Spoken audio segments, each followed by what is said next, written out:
ano ako doon kay Makma kasi gano'n yan sila, respeto ba? Kasi minsan kinakantsawan ako niyan eh. Ate, inimplahan mo na ba ng gatas yung anak mo? Masakit sa akin yan. Ibig sabihin, ano ba yan yung anak mo binata na ginagawa mo? Ako ba ba? Dito na. Di umuwi. Sabi ng anak ko, hayaan na ako sa kanya. Ay. Wag ba ito ha? Wag. Oo na. Iba yung ano niyan. Tawagin mo na yun. Tapos na. Sabi pa nga, Huwag yan. hindi, ayun, lalayo sa. Sabi pa nga ni Darwin sa akin, parang tinamaan ako nun.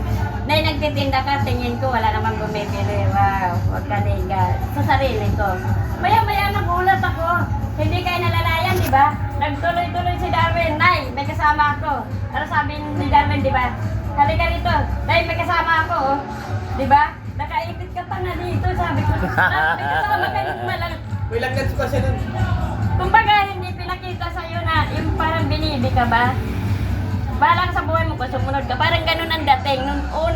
Yung unang dala ni Darwin sa bahay. Di pa kami Sa Masambong. Di pa kami. Ay, hindi pa ba kayo? Pero sabi ko, wala. Tayo nga ba?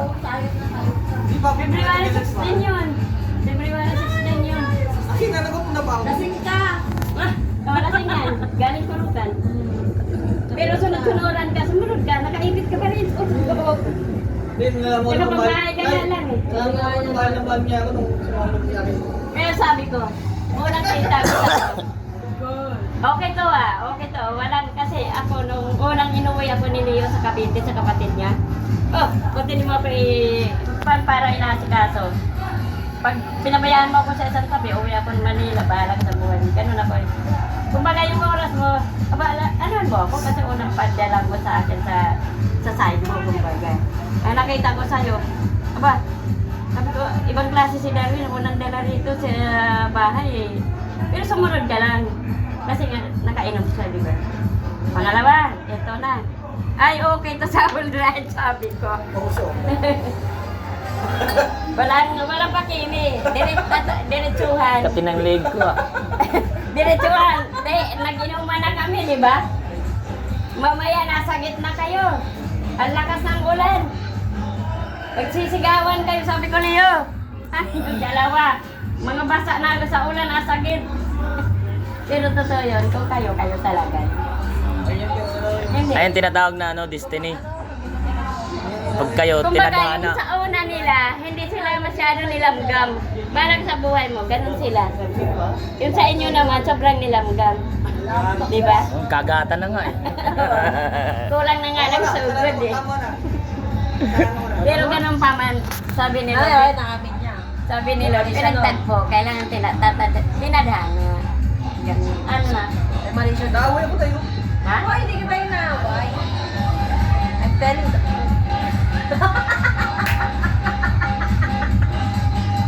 Oh, gano'n yun? Ay, kasi ganun talaga, alam mo Angeline, sa totoo lang talaga. Hindi naman sa pag-spread sa anak ko. Sabi ko na, once talaga gusto mo mag-asawa, gusto ko ako masunod. Sabihin na lang natin, mamasbay ka. Para sa akin, kasi nakita ko, masyado siya makananay, di ba? Sabi ko, ako yung, kung maaari lang, ako yung masusunod kung sino yung asawahin mo. Una pa lang, nakikita ko na sa kanya. Mamasbay? Kunti mo, Nay, medyas ko. Nay! Oo. Nay, sa ibang ko. Oh, ay kape ko na eh. Bato ko sa'yo. Oo, pero... Ito yun. Ayoko yun. Ako kasi, natuto akong tumayo Oo. Nagpaalam talaga ako. Talaga to. Utos na mo ito yan, marami pa. Okay, tama yan. Photos ni Mojito. Ah. Nasabi